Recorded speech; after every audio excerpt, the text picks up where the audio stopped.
Hi everybody, I hope you're all doing well. It is Sunday morning. I am a lot more awake than I was the last time you saw me on Friday morning.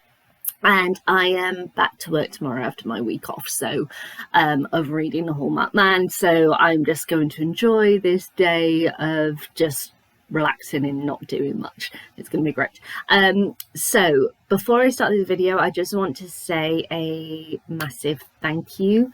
So the response to my non-spoiler Hallmarked Man video was fantastic. I loved all the things that people were saying and such, and telling me I did a great video, so thank you for that. But I got a surprise on Friday, because when I uploaded my video and I started replying to hitting heart on various comments and everything, I was about, I think, like 995 subscribers.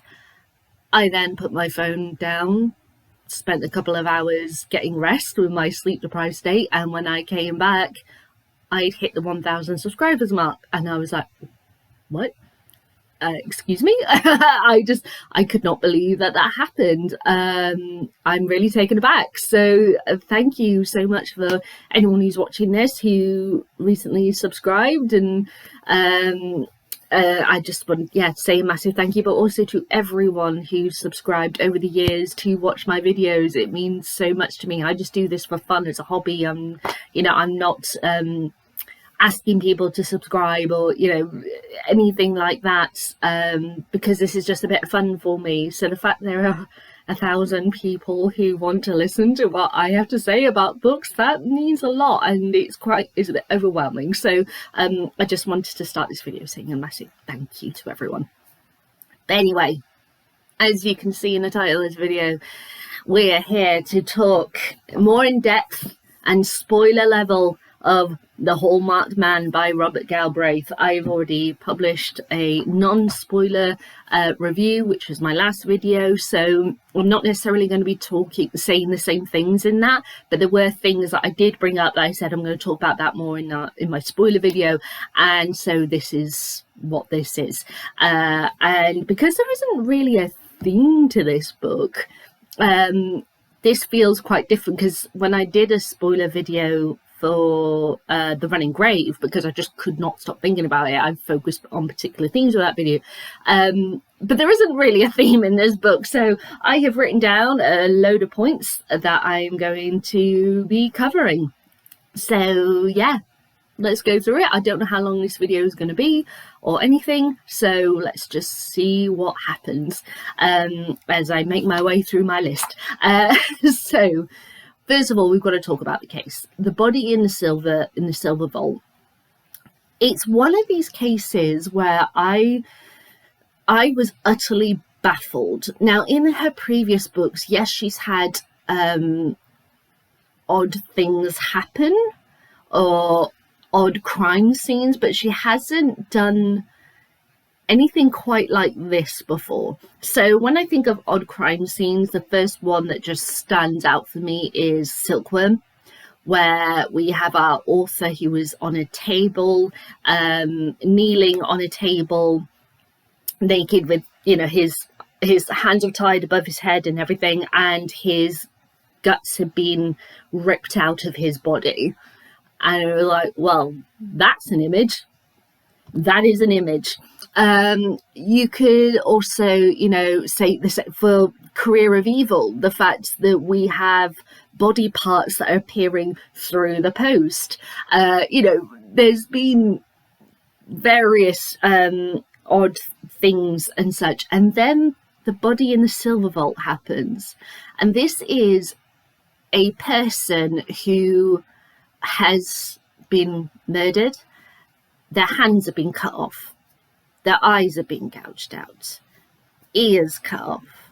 And it's revealed later on in the book, because it was a detail that the police kept away from anyone, but it gets discovered, is that their penis was cut off too. Okay, so, oh, and their teeth had been destroyed as well. So it's like, okay, identifying this man is gonna be tough and very impossible. And the thing is that throughout this book, you have that sort of image in your mind of what you think, because we get told, oh, the eyes were gouged out, the teeth were in, the hands were gone, and that's it. Oh, and they were naked. Sorry, I forgot. Yeah, I mentioned that. Of course they were naked because everything, but you know what I mean. Those are the 4 things we're told. It's not until quite a significant time into the book that Cormoran and Robin get a hold of images, and that's when it completely kind of changes, because you're told these extra details and the additional things of the ear and the penis being cut off, but also they're wearing a Freemason's sash and such, and it's like, oh my god. And details to do with the blood pattern and the way that the body was positioned, and it took a whole new level once we had that extra information in there. And I agree, it's kind of like what Robin, I think either Robin says or it's written that JK wrote, that Robin thought of this case, because if they only had descriptions to go on of the body, that it was almost like a mannequin or a waxwork or something. Like, it wasn't necessarily real until the moment that they get those photos, and then everything kind of changes for them. And yeah, it's a real startling image, especially when you also have the thing of, well, the CCTV footage and everything in with the that's related to the shop, and the missing piece of silver and how that comes into play. And there's so many levels to this. But I just to clarify as well, because I mentioned in my non-spoiler one that obviously it was right after I finished, and I said how I wanted to have a bit of a break for the weekend from reading, and I was going to listen to the audiobook. I haven't picked up this book again because I was wanting to rest my eyes and everything, but also I haven't listened to the audiobook yet again. So what I'm about to say might sound a bit weird, but it's based on the memory of when I started reading this book earlier on in the week. So if I've got anything wrong, then please correct me, but also be aware it's because I haven't started rereading yet. That I always visualized the vault to be, it's quite small in a sense. So I'm like, because of the details of various like blood splatter and everything in the room and that, I was thinking, how is this possible? I kept thinking, this is baffling to me. And then when you think about it, it really does make sense that the size and the configuration of stuff within the room, why things were done to this man in the order and the way that they were done. It was something that it just sort of baffled me for throughout the course of this book, and then it was revealed who did it.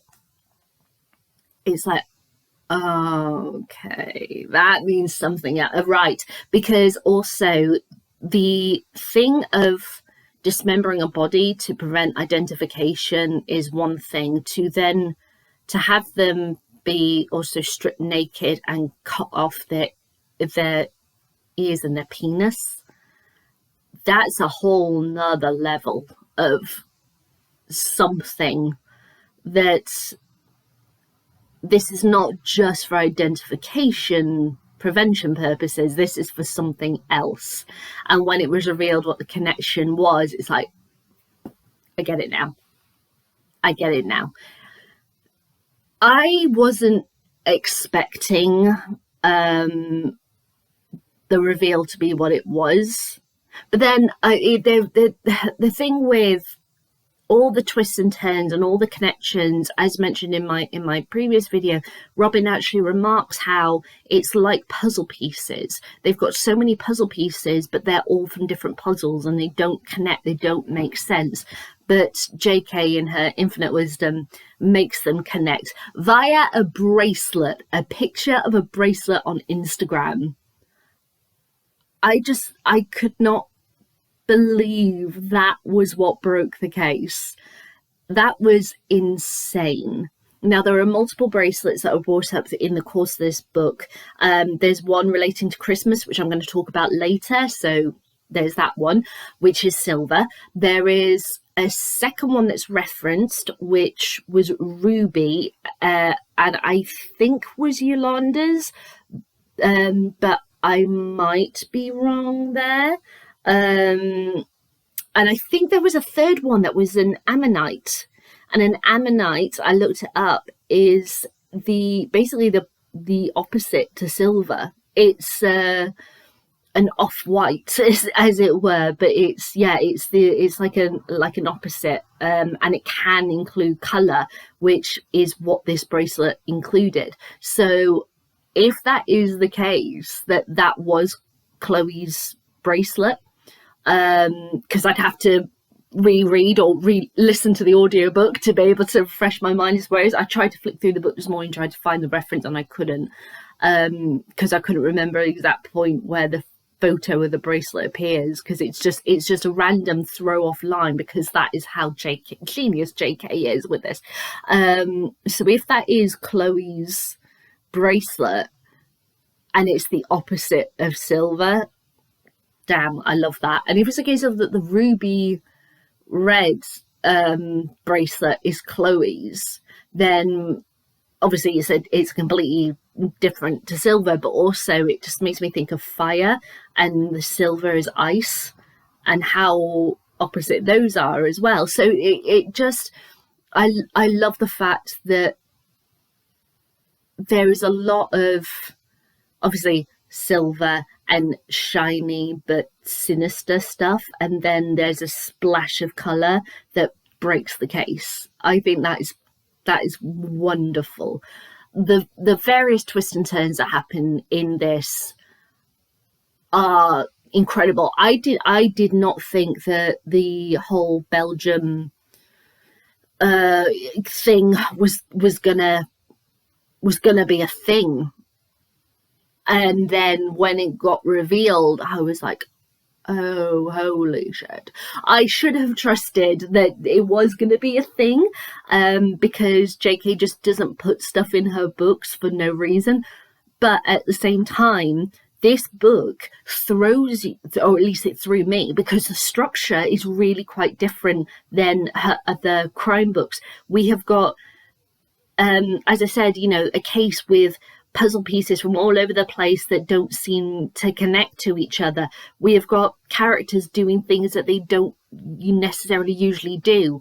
We've got all of these weird things that just pop up randomly, and it's like you go through this massive loop of them trying to figure it out, and they end up back to square one again, and you're like, oh my god, we're like 2/3 of the way through this book and we're back to square one again? What the hell? It was so jarring, and I can understand why people have possibly found it a bit of a struggle to read because of that, because we have been with these characters for so long now that we feel like we know them, and then for them to do things that are completely off character that just throw you for a loop, it's like, gee, what is going on in this book?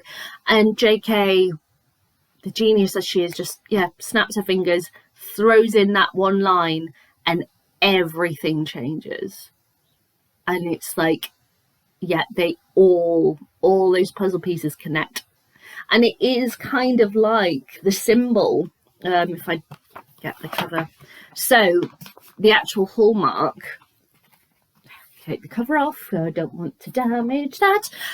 How, if you think about it, all of these little bits are their own individual pieces. They're all different sizes, they're in positions in different places, but when they come together, they are the Hallmark, they are the one entity. And it's the same with this case, and all of the different pieces, all the puzzle pieces, they come together and form this picture of a horrific case. And I felt so sorry for everyone involved. This really is a case where no one wins. There is no as I, kind of mentioned in my previous video, that there is no satisfaction, there is no happiness, there's still sorrow and grief and darkness that will always go with these characters. There's no kind of sunshine at the end. You could say Decima and Lion are a bit of a sunshine, because there is a child who will grow up happy or somewhat happy, and there is a possibility that Lion will know both his parents. But I love the fact that JK had it that Robin spoke to him and in Italy at the end, and just said, look, you're the one who has to take this first step. You have to do it. And she leaves him in Italy, and it's over to them. It's a private thing as to if that conversation happens, and if it does happen, it's completely in private. And I really respect that, because that was the reason for him going. The reveal, I was not expecting that. I thought, Jesus Christ, the reveal of who was in the Silver Vault and why everything happened and all these pieces. And then JK went, oh, by the way, there's another one that I didn't tell you about. That reasoning for him going, that was so sad. And it actually kind of brought back my thoughts about Emmeline, that the last book I reviewed, and that thing of, it is known in history, incest things happen, but also you have individuals who do not know that they are related, who fall in love and get married, and then they discover the truth and what that means for them. And there is a child in the middle of that now. I totally get why he ran. I'm just sad that he couldn't have been honest and told her the truth. But they have that opportunity now to have that conversation, and I'm glad that JK allowed that to happen in private, if it happens, because we're left hanging not knowing if it's going to happen. But I feel like he probably would allow that to happen. So I'm hopeful for that little family unit, and even if they don't get back together, they are still parents for Lion. So yeah, I think that's a really interesting dynamic to have at the end of the book, and that hope that I have for them, and hope for Lion as well. I think it's fair to say is the only light at the end of the tunnel of this book for friends, family, etc., who are linked to all the players within this case. It's a really sad one, this one. Really sad. And I do like that JK, even though, she has had very dark elements in other books as well, she does allow, shining things, but she does make it clear, especially in this one, that there are those that don't get to see the light. There are those who will forever be in the darkness. There will be those victims who never get justice. And we shouldn't forget those. Just as she reflects always in her books on the class system, she always covers people of all different classes and makes it clear that everyone deserves a voice, everyone has valid points, regardless of which social class you are in, you belong to, you were born into. I really do love that she does that in all of her books. Yes, it can be a bit jarring sometimes with some elements of how poor versus how rich some are, but I love that when you have that kind of crossover, that she is also very respectful of the different people in the different classes. The only ones where you feel, oh god, disgusted about are the real nasty bad guys of the stories and such, are killers and everything. But say, for example, when I'm saying, that good crossover, you have things like in Lethal White, where everything gets revealed and Izzy then takes care of Billy's hospital care and everything, because it's the right thing to do. When you have the running grave and we have the family who are looking for their son Will, and Will is found and he has a child, they take him in. They're very, love that. And even in the running grave, to do with Will and his daughter, but social class, but a different slot. Pat instantly takes him in and goes, "Yeah, we've got a spare room. I can look after little, and we've got various clothes. We're a big family. I've got everything that they need. Come live with me for a while." Bloody love it. But yeah, Cormoran is always so respectful of everyone of every class. I really bloody love that. Okay, right. Let's look at something else that's on my list. So, oh yes, names. JK has always been amazing with names in her books, but I especially loved the names of new characters in this one, and returning characters. I'll get onto returning characters in a moment. But she had a lot of names that related to jewels, gems, etc. So we had names like Sapphire and Yolanda and Bijou. There were so many things that just got referred to that related to various different colours as well. Obviously silver, ruby, there was the ammonite, I think there was like jade and such.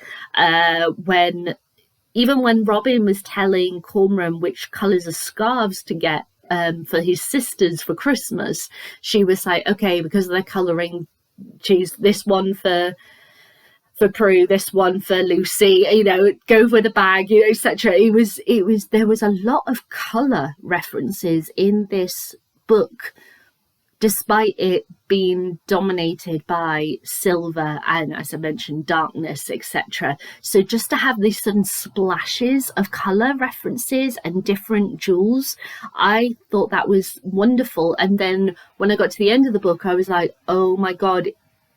Well, she did that twofold. One, because of the story, but two, because of Claire's bracelet. So that when you get that splash of colour in the Instagram post, it's just a throw off line. It doesn't mean anything, but it means a lot to the reveal of the story and who did it and everything. So I was like, oh shit, JK, you genius, you fucking genius. I love that.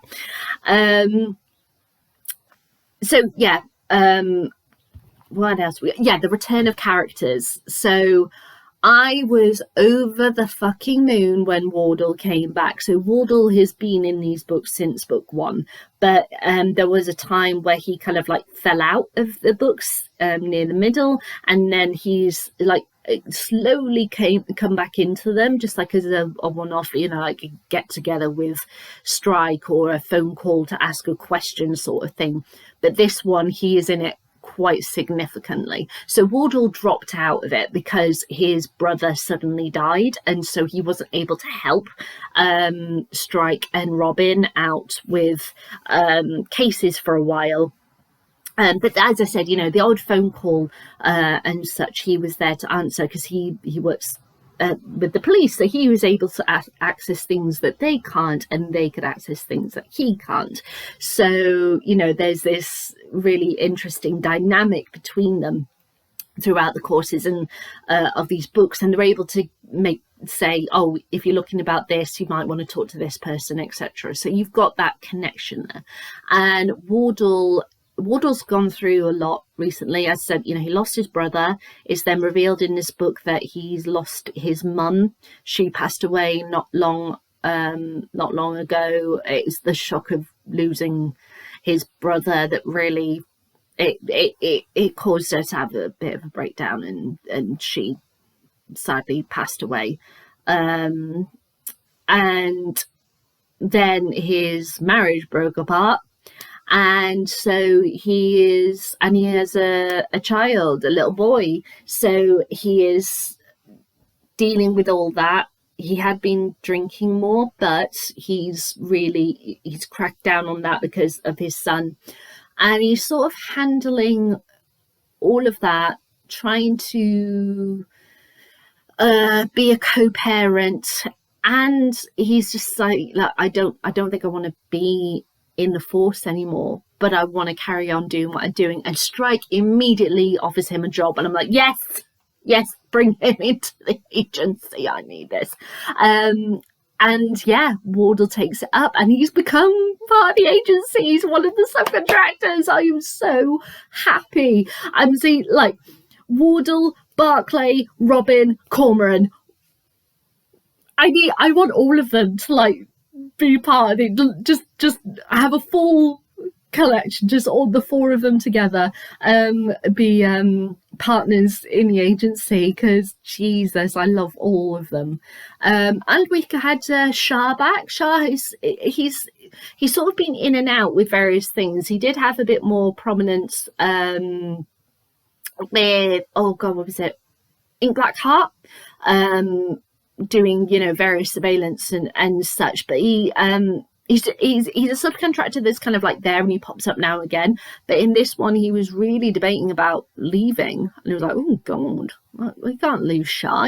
He's a decent bloke and everything, but he's decided to stay. Yay! So we're doing good. We're doing good. So I am over the moon that Wardle is back. I am over the moon that he is part of the agency now, and yeah, we'll see what happens. So exciting. We also got back someone who I did not expect, Nico Ricci. I'm sorry. Are we back in Troubled Blood territory? So Nico was basically like a gang leader, kind of like London Mafia sort of guy. He was linked to the Margot Banbury case in Troubled Blood, and yeah, there was a load of focus on him, and he actually turned up at a dogfight in the middle of this book, and I'm like, Nico, where you come from? So yeah, I was really surprised to see him. We also got Bijou back. Oh my god, as soon as Bijou appeared, I was like, fuck off. I don't want this. I don't want this at all. I can't stand Bijou. Bijou gets linked to Cormoran in the Running Grave to do with the whole relationship saga thing, and a relationship that she's in with someone else it was all just an absolute mess. And she discovers that she's pregnant, and Cormoran knows he's not the father, she knows he's not the father, but there's this whole thing of we've got to do a DNA test and that comes up in this book, and I was like, oh, will you just fuck off? Just no, I don't want you here. I don't know why JK is bringing this element in this book, and of course it is a big thing because it then has Cormoran questioning about wanting to be a father, having a relationship with Robin, and the complex relationship with his own father, and it brought about a thing with Strat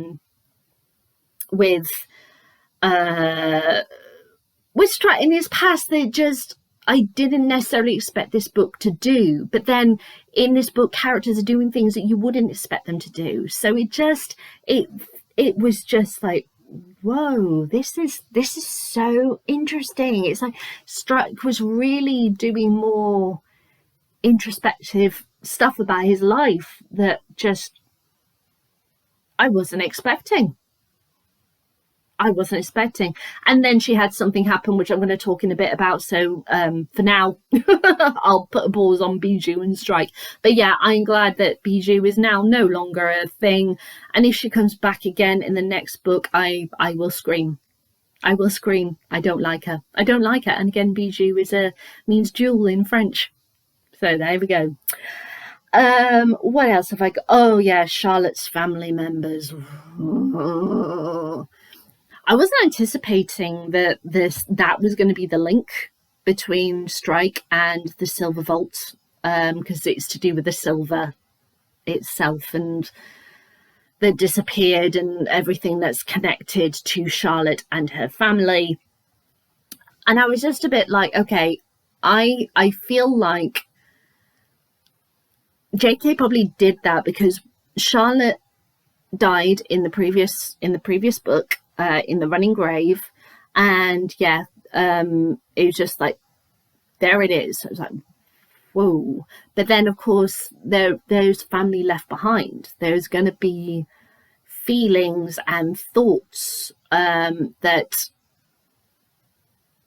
haven't been necessarily expressed and such that we have seen in the previous book, because we've only had Strike's thoughts and feelings on Charlotte's death. So it kind of felt like I felt a bit of frustration, but then at the same time I'm like, okay, I understand. And at the same time, I really, really hope that we're not going to have any more Charlotte linked stuff in these last two books. I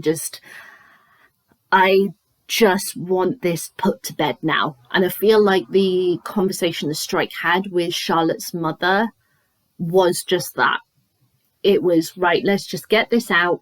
And I kind of love the fact that there was the whole thing of, I believe, from what I can remember, correct me if I'm wrong, but she's walking down the stairs when she stops and sees him, and it's like, so she's higher above than him.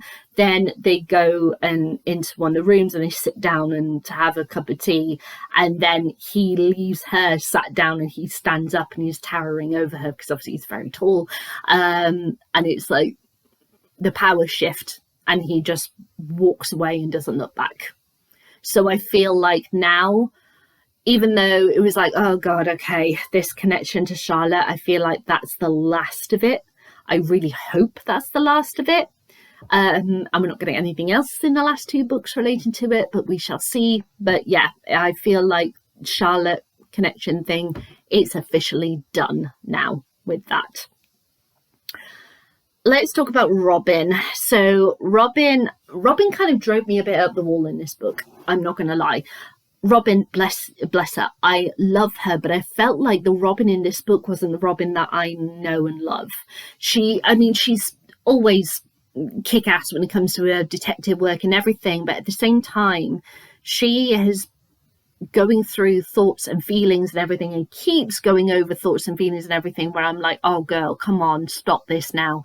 You can't keep revisiting this thing. And with her ectopic pregnancy, and then finding out that she can't have kids because of the chlamydia that she got when she was raped and she was 19, it's like it throws her for a loop. It's, as my sister said in a chat that we had the other day, that it's one thing to be told you may have difficulty having children, whatever. It's a completely other thing to be told no and have that taken from you. Robin, she's never outright said, from what I can recall, that she's wanted children. She's wanted to have that family.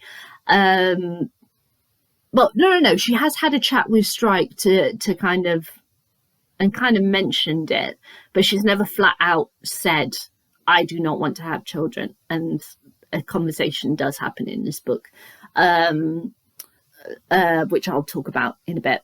But the fact that she's told that no, it throws her for a loop, and it completely throws her off her guard, to the degree that Ryan fucking Murphy, who I cannot stand, who I will talk about in a bit, he is throwing so many red flags at her that the Robin I know from even 1 or 2 books ago would have picked up on instantly and thrown into the curb for. She can't see it, or she can see it, she's just denying that it's there. And I'm like, girl, come on. Where is the Robin who went behind Strike's back to inform a woman that she was living with a child sex offender to save her children from being harmed? You know, where is the girl who oh gosh, I'm trying to think. The example that I just had in my head just completely fell out of it. That's a good thing to happen in the middle of a thing. But like, where is the girl who was wandering around knowing that Strike didn't want her to be on her own, etc., and very open to being attacked and such, and going, I'm not scared of this, you know, whatever, just don't worry about me. Where is that girl? It's like she has completely changed through this book. But when you have big things happening in your life, it will change you fundamentally, in ways that you don't necessarily see you are changing. So it kind of feels like everything is unstable in this book. The structuring, as I said, characters doing things that they don't usually do, things are being asked that don't usually get asked. It just feels so strange, this book, but it feels like this is the mammoth shift that needs to happen in order for the next step of Cormoran and Robin's professional and personal relationship connection to go on. So there has to be a shift moment, and it's taking place in this topsy-turvy book. I find the strain with her family particularly interesting, especially her mum in this book. Robin's never really had much issue with her mum. Yes, she's kind of frustrated from time to time, but it's just been like the odd remark or conversation and such, but especially with this one where she has 2 nephews that are born in the course of this book, while she's been told that she can't have kids and debating if she wants to be with Ryan. Her mum is bringing up all this various stuff, and it's causing her to just go, oh, just leave me alone. I don't want to be here. I don't want to go home at Christmas. I don't want to be around you. And we've not seen that before. Her home at Madison has always been a refuge, a safe place for her when the craziness of everything that's happening in London has gotten to her. She's able to breathe fresh air there, and now it's become a cage for her. I find that so interesting. And when her family find out the truth about the ectopic pregnancy and all that lot, I'd be really, really intrigued to see what they say and how they react to it. But I don't know if she'll ever reveal it. So we've kind of mentioned Ryan, so let's talk about Ryan. I hate Ryan. I didn't mind him at first, but in this book, I really, really fucking hated Ryan. So the thing with Ryan is that he's a former alcoholic. He works for the police. And so he has a lot on his plate, just as Robin has a lot on her plate. So when they're able, because they've got very conflicting, schedules and all that lot, and because their work is very intense and time consuming, when they are together, it's kind of like special because they've got some time together. But Ryan in this book in particular was really demanding of Robin. So first of all, as soon with the ectopic pregnancy happens, he's very much like, well, are you going to freeze your eggs? Are you, I'd like to have kids and all this lot. He then starts house hunting to make sure that they've got extra bedrooms for possible children in the future. When Robin says, look, I don't even know if I want that. And anyway, I'm not sure if I want to freeze my eggs and all that lot. So there's that happening. Then there's the pressures of his job, and he starts drinking again, to which he acts like he starts crying like a child and going, oh, it's because of my job, it's the stress and everything. I'm like, okay, granted, people who are addicts can fall off the wagon. I get that. But the way that he flips it on her, I'm like, no, sweetie, no.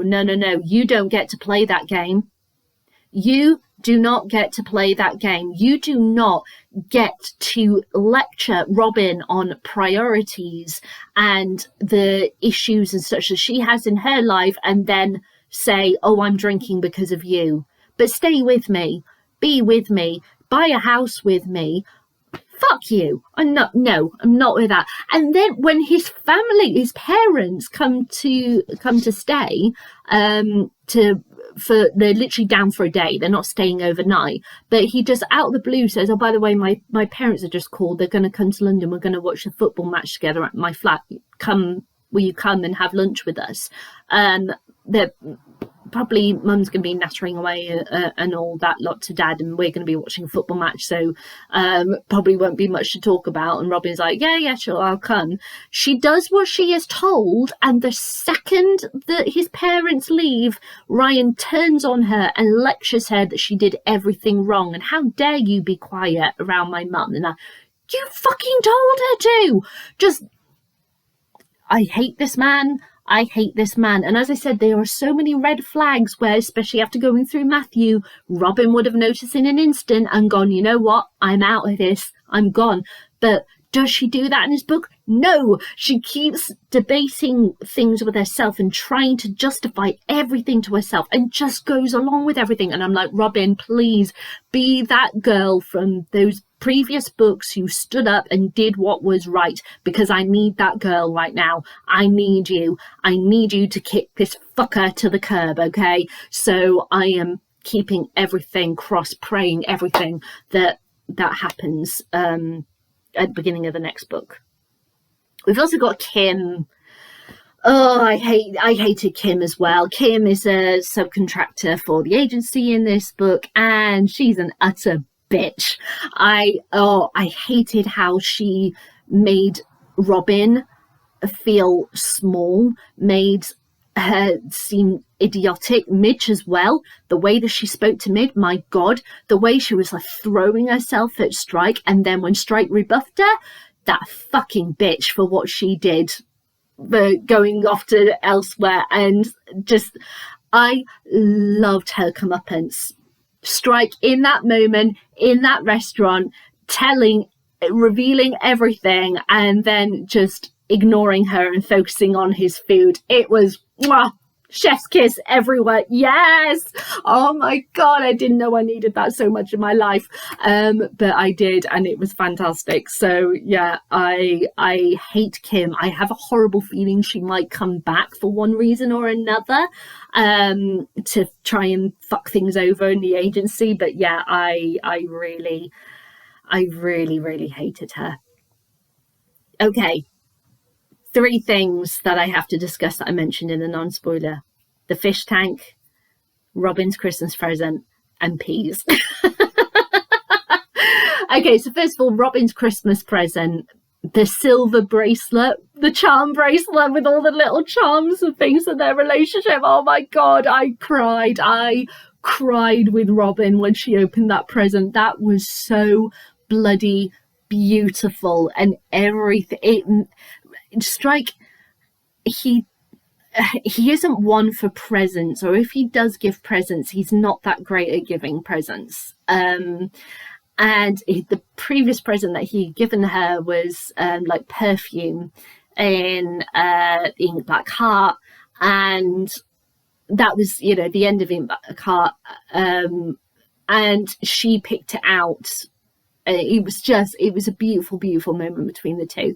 But then this, he actively went out and got it. He thought about it. He thought of every single gem and the significance of what it meant, and every single one of them linked to them together. It was just so perfect. I could not believe it. And yeah, I cried my eyes out.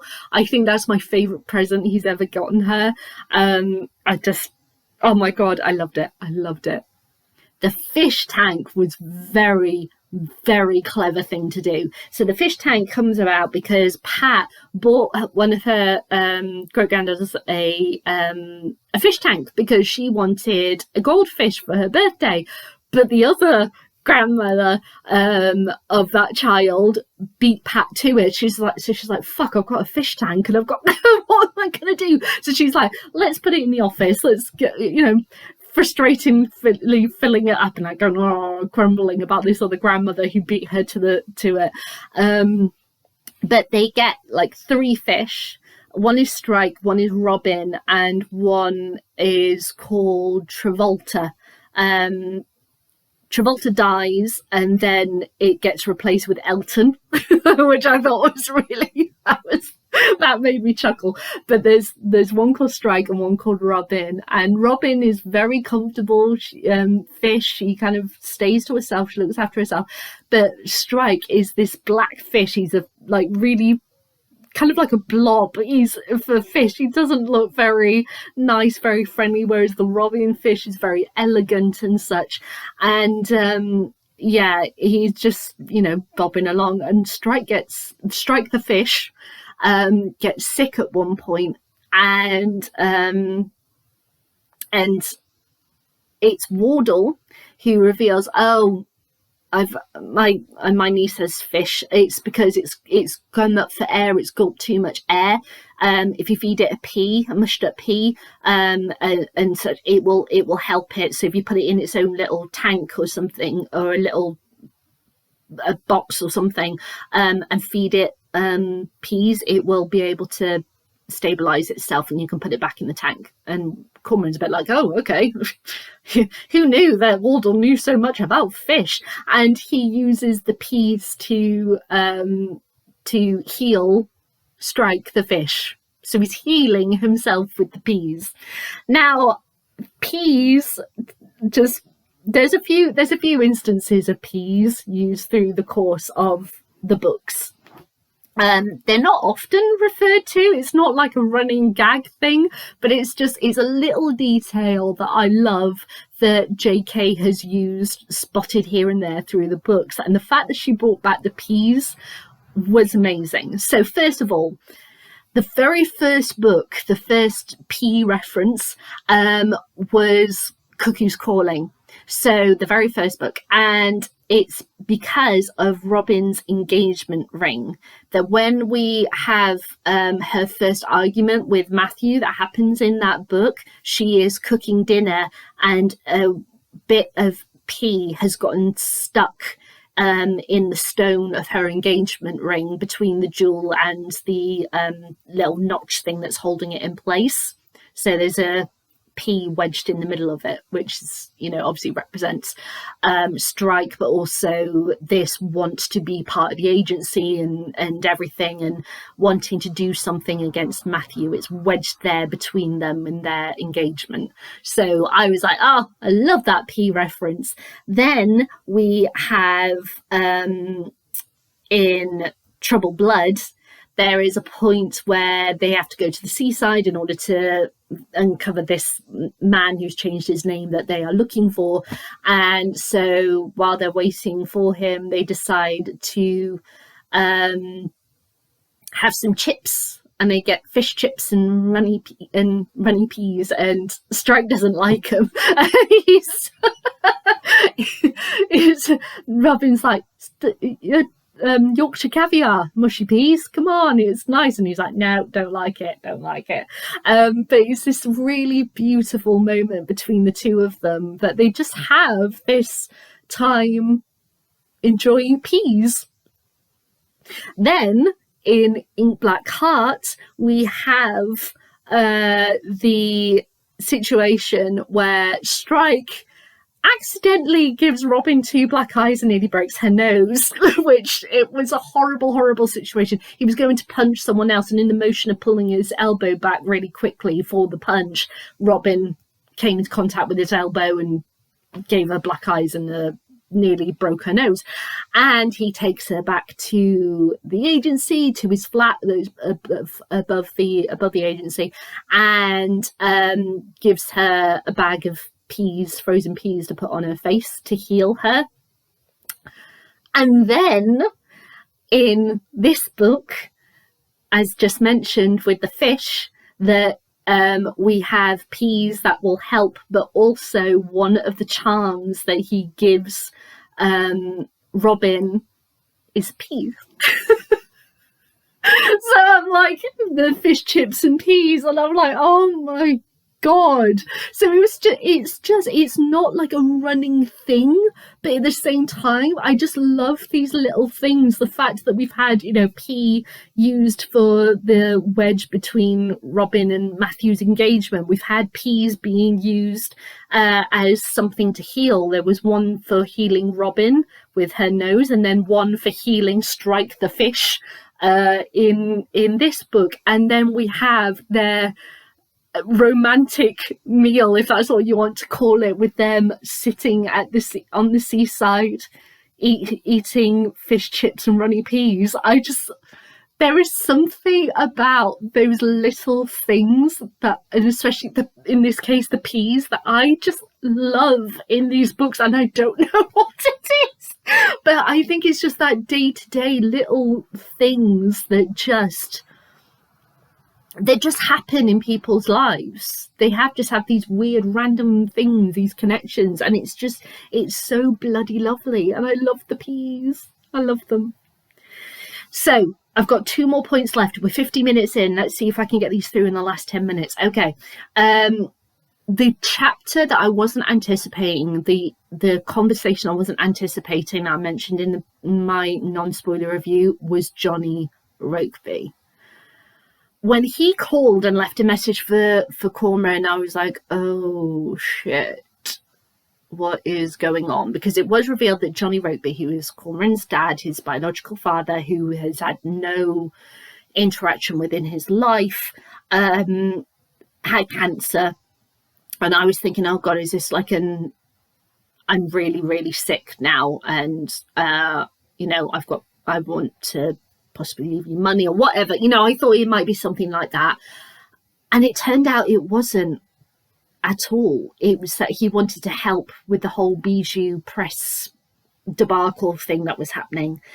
And so he, Strike went to see his sister, and lo and behold, opens the door and there's his dad.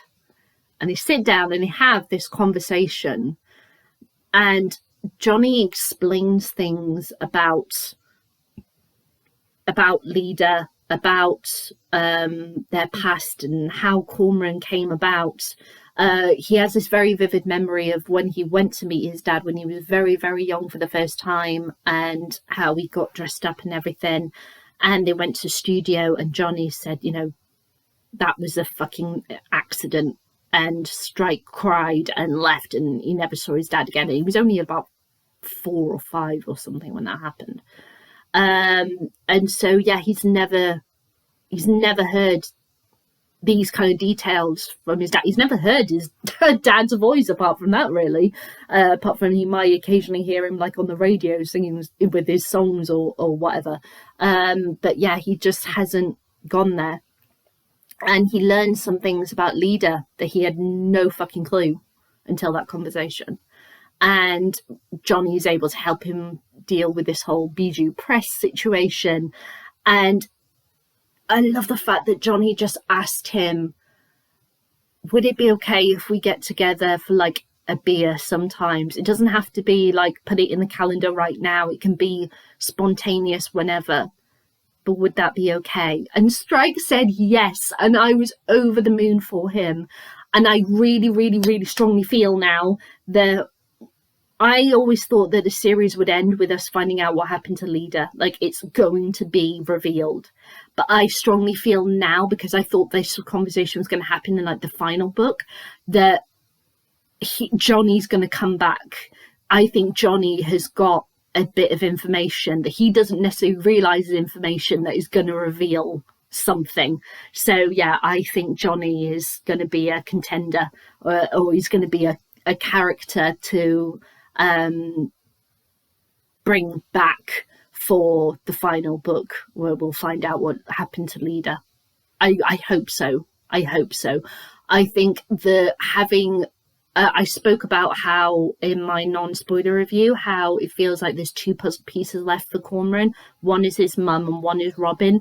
And now with that conversation with Johnny, it's like his puzzle piece with his mum is partly slotted in, like he's at an angle, you know, yeah. But it's not slotted in yet. Until he solves the mystery, what happened to her, that piece will not be slotted in, but one end of it is now in place. So yeah, I'm very, very excited to see what happens. It was a beautiful chapter as well, and I love the fact that Johnny, yes, he was kind of like what I expected him to be like, but then at the same time he wasn't, and I loved that. He was so interesting, and yeah, I'm very intrigued to see what happens with him next. Okay, final point, the final fucking chapter. Oh my God, I was burst into tears. I could not believe that this was happening. I am so glad. Oh, I forgot to actually talk about something else. Okay, I will incorporate that in.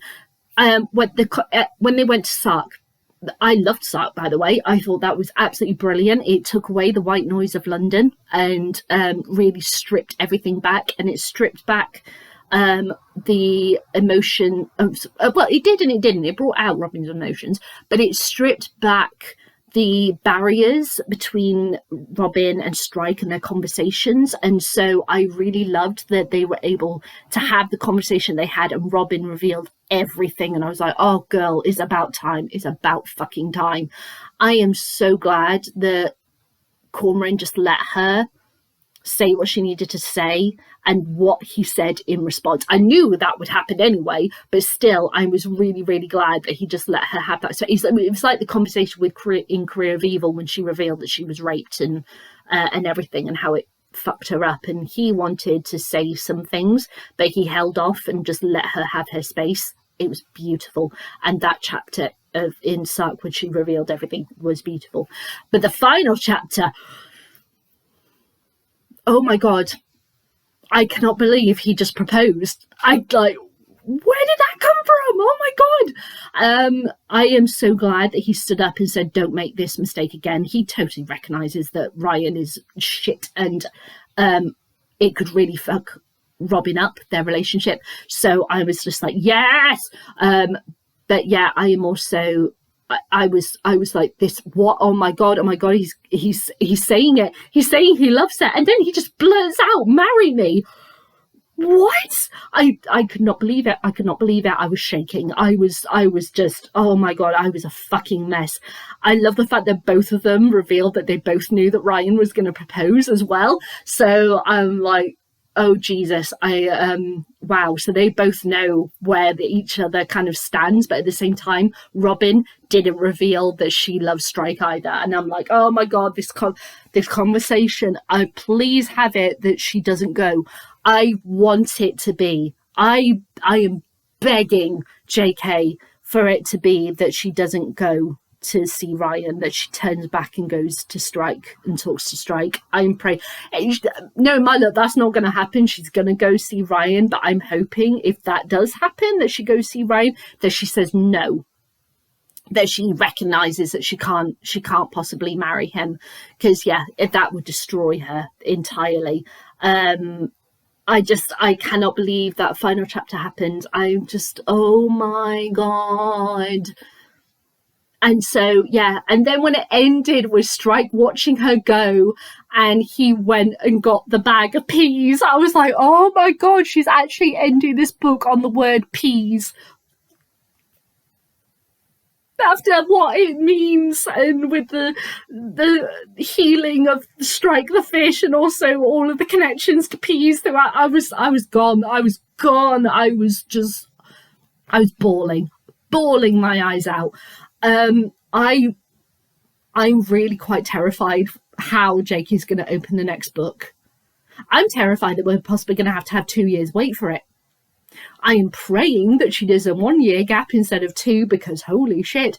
But I am also so excited to watch Tom Burke and Holiday Granger act out that scene, because my God, their chemistry throughout the dramas are great. I cannot wait to see the Running Grave and have the Jane Eyre sensing that he's there moment. But especially for this book, I am so super excited about that final chapter and how they're gonna do that, because fuck, that's gonna kill me. But yeah, there was so much going on in this book, and to end it like that, oh, I mean, I thought The Running Grave had a cliffhanger, and I was like, oh my god, this one just went, ha, hold my beer. I could not believe she ended a book like that. I couldn't believe it. And now the whole will she, won't she, will she tell him, will she turn back, will she go see Ryan, will she accept the proposal? Oh my god, there's so many questions, and oh, this is the moment where Robin is at her at the fork in the road, and I want that Robin who, as I said from a few books ago, who would have thrown Ryan to the side as soon as anything got as soon as he started drinking again and blaming her for it. Just, you know, I need her back, and I need her back now, because this is like going to be, I think, Robin's defining moment. Forget all the stuff that she's gone through previously and what she has fought through and what she has become. This is her defining moment of, will she go see Ryan or not? And I pray to God that she doesn't. That I pray to God that she kicks him to the curb. But yeah, I have to wait and find out, JK, what you've done with these characters for possibly 2 years. So yeah. Oh, the heavens just opened really loudly and my window is wide open, so I better go because I've got to deal with that. So yeah, I hope you enjoyed this video, everyone. Yeah, let me know what your thoughts of the more in-depth view and such of this story. And yeah, now that I've broken, oh, okay, it suddenly stopped raining. That's weird. Now that I've had more demand to talk about the earlier books, because I've only talked about the later books on this channel because of when they've been published and when I started this channel. I've decided I want to do an in-depth view of all of the books. So I'm going to be figuring out when I can talk about The Cuckoo's Calling and get back to you on that as soon as possible. So look out for that one. Let me know your thoughts on this book, and I'll see you later. Bye.